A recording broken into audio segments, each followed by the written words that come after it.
Jésus, il parlait en parabole parce qu'il ne pouvait pas dire ouvertement les choses, la vérité telle qu'elle était au moment où il était.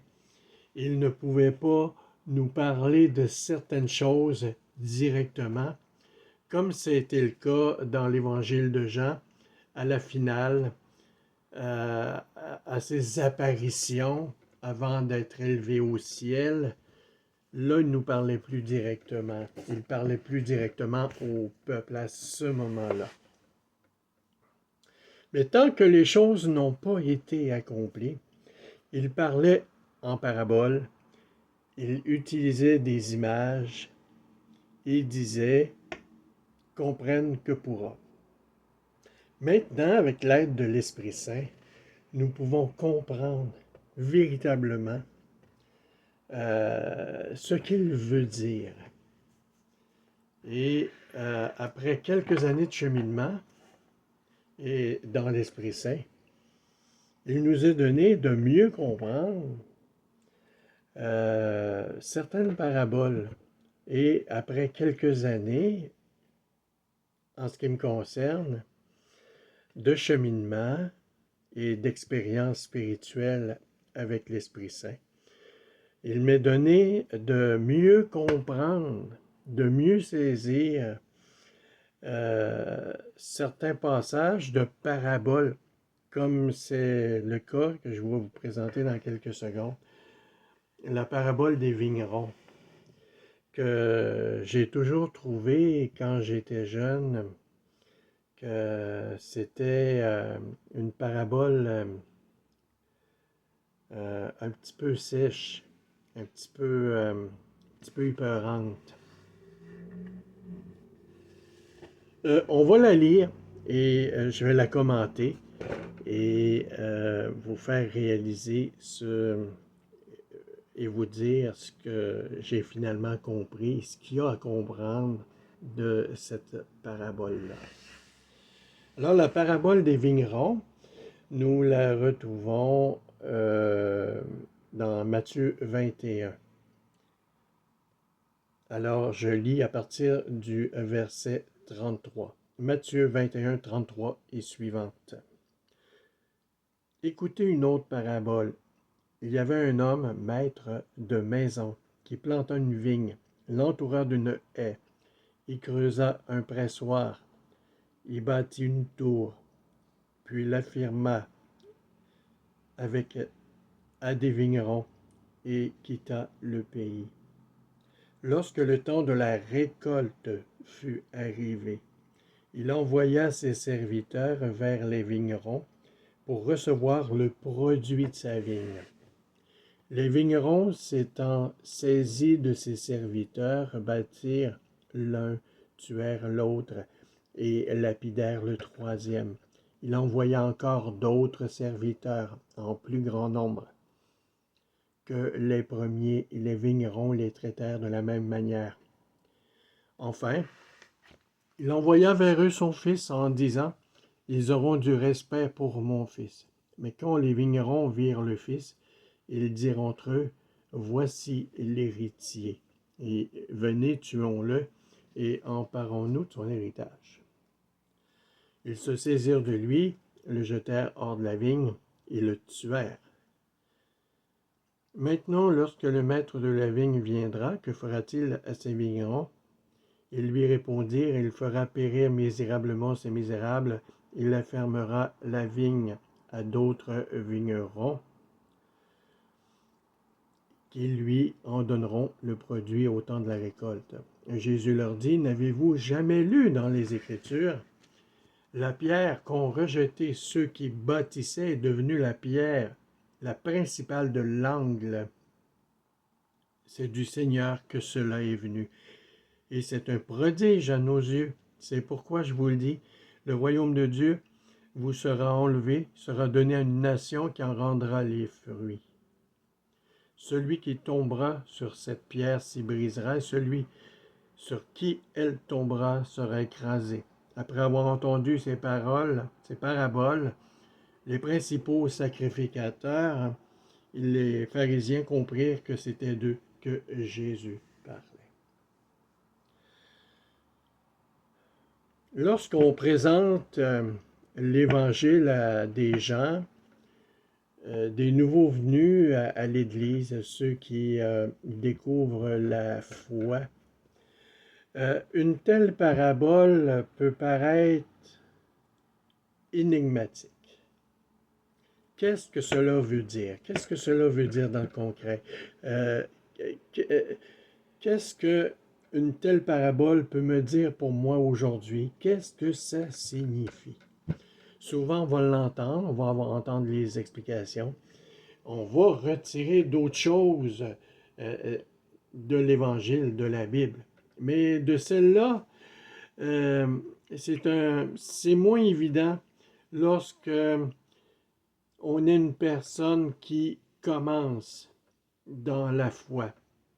Il y a tellement d'informations aujourd'hui, il y a tellement de choses qui sont présentes dans les médias, dans l'Internet, à la télévision, dans les journaux. On est tellement imbibé d'informations.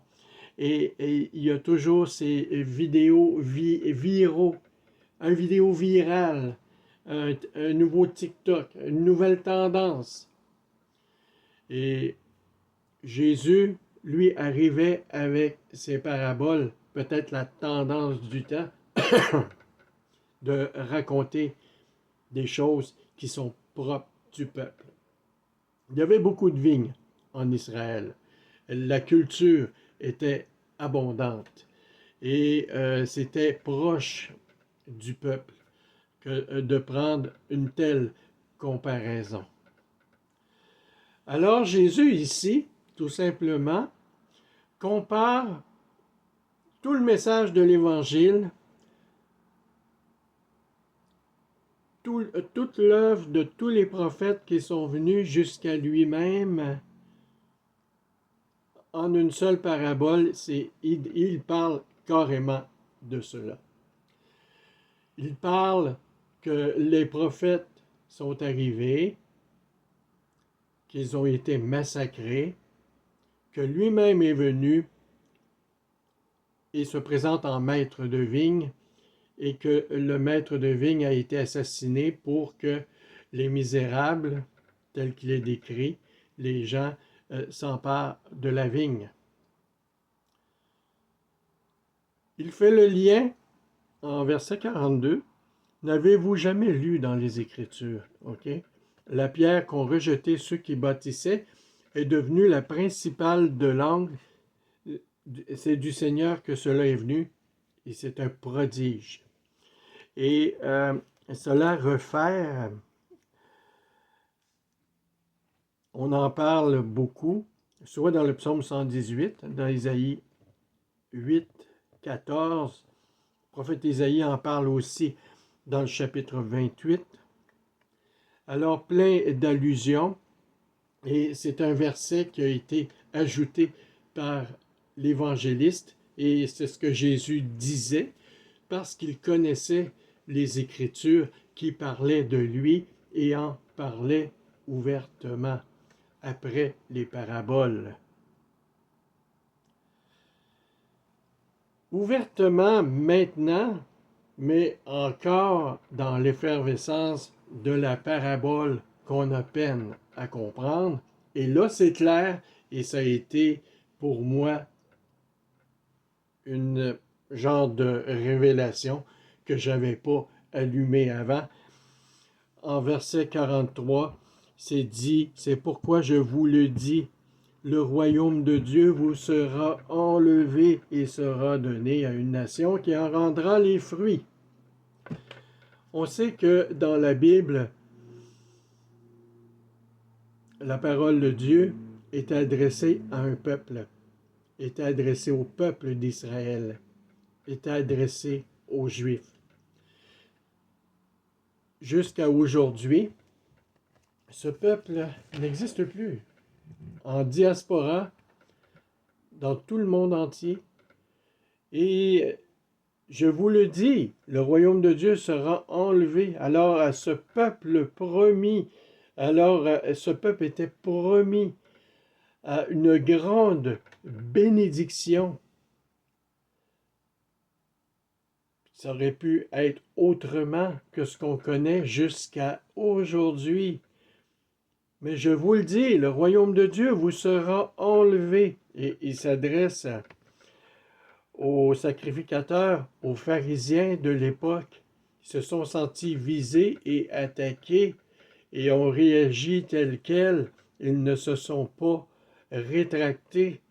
Et c'est ce qui est arrivé par Jésus-Christ, par sa mort-résurrection, et avec l'avènement de l'Esprit Saint, euh, la vigne de Dieu a été donnée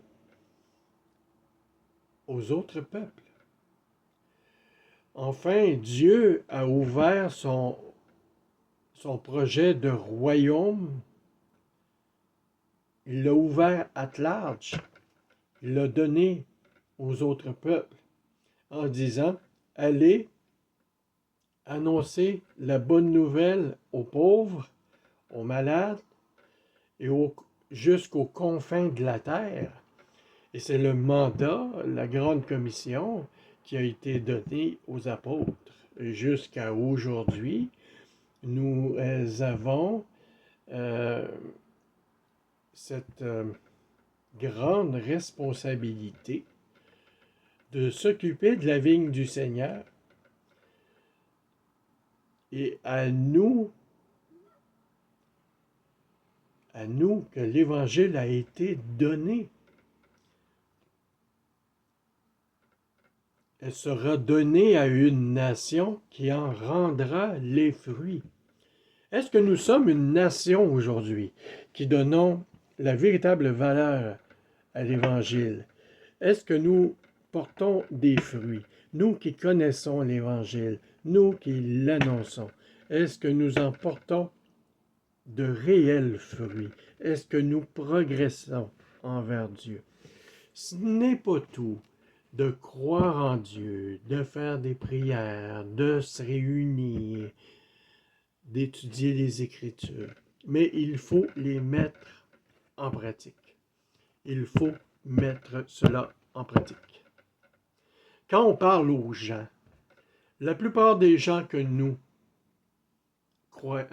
croisons, et je m'inclus là-dedans, on a nos préoccupations, on a des désirs, on a des fantasmes. Oui, c'est peut-être exagéré de dire ça dans une capsule biblique et chrétienne, mais on a nos fantasmes. On a des pensées qu'on n'est pas supposé avoir, qu'on a. C'est notre humanité qui prend le dessus. Même si on a reçu l'Esprit Saint, c'est notre humanité qui prend le dessus. Comme disait Paul, c'est l'homme ancien. On a à faire mourir l'homme ancien pour se convertir. Mais c'est le défi d'évangélisation aujourd'hui, de se convertir, de changer. Mais on est encore dans les quant à soi, on est dans les fantasmes. Et le problème du monde entier aujourd'hui, c'est l'impudicité. L'impudicité sous toutes ses formes. Lorsqu'on va sur Internet, on voit des choses qu'on n'est pas supposé voir. Des gens qui s'exposent pour avoir de l'argent, pour avoir de la notoriété. Pourtant, on va finir dans la fosse, on va finir dans une urne, on va finir en poussière. Alors que dans l'ici et maintenant, nous devons nous encourager, nous devons travailler pour nourrir nos familles, éduquer nos enfants comme du monde, leur montrer comment c'est la vie. Alors que nous sommes affairés à faire des gains frauduleux, à ne pas travailler adéquatement. Autrefois, c'était cultiver la terre, amener des fruits, manger ce que nous avions cultivé. Et aujourd'hui, c'est quoi porter des fruits? de donner un bon témoignage, de donner l'exemple, de ne pas aller dans des gains frauduleux qui s'apparentent à l'impudicité. Il y en a beaucoup qui s'exposent pour avoir de l'argent, qui font de la webcam pour avoir de l'argent. Puis il y a des gens qui payent pour ça. Alors des gens vont s'abaisser à aller dans l'impudicité, à s'exposer, à exposer leur intimité à des étrangers qui vont payer pour ça, pour gagner la vie, pour faire un travail autonome dans sa chambre. Ah, bon. Alors Jésus, c'est la pierre de l'angle. C'est lui qui change tout. C'est lui qui transforme la vie. C'est lui qui transforme la vie. Alors faites-moi part de vos commentaires, vos objections, toujours dans la politesse, toujours dans la joie et l'allégresse. Et c'est toujours enrichissant de pouvoir échanger sainement de la parole de Dieu sans s'obstiner et sans s'envoyer paître. C'est sûr que même Jésus le dit, je ne suis pas venu amener l'unité, mais je suis venu amener la division, ou j'amène la division. Il nous unira à la fin des temps. Alors d'ici là, nous cheminons. Et dans l'unité du Saint-Esprit, Amen.